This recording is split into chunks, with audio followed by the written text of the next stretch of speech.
గురజాల గాంధీ బొమ్మ సెంటర్ అమ్మవారి దేవాలయంలో బతుకమ్మ ఉత్సవాలు వైభవోపేతంగా జరుగుతున్నాయి.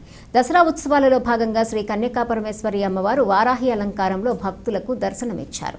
ఆలయ అధ్యక్షులు మూర్తి శ్రీనివాసరావు, పాలకవర్గ కమిటీ సభ్యులు ఏర్పాట్లను పర్యవేక్షిస్తున్నారు. మహిళా భక్తులు అధిక సంఖ్యలో పాల్గొని అమ్మవారికి కుంకుమ విశేష పూజలు నిర్వహించి తరించారు.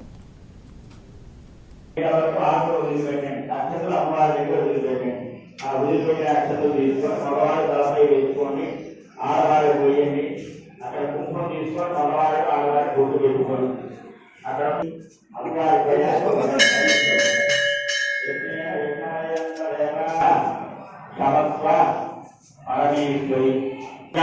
సమేత అయ్యప్ప స్వామికి జై. నందీశ్వర, భృంగీశ్వర, చండీశ్వర బలభరణమూర్తులకు జై. జై. ప్రసన్నాంజనేయతో నిత్యమంగళాని కార్యక్రమాలు సంపూర్ణమయ్యాయి. ఈరోజు జరిగినటువంటి పూజా కార్యక్రమాలన్నీ కూడా నిర్వహించినటువంటి సమాజీయులు వారి కుటుంబాన్ని శ్రీ వాసుదేవ కన్యకాపరమేశ్వరి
లక్ష్మీ క్షీర సముద్రరాజు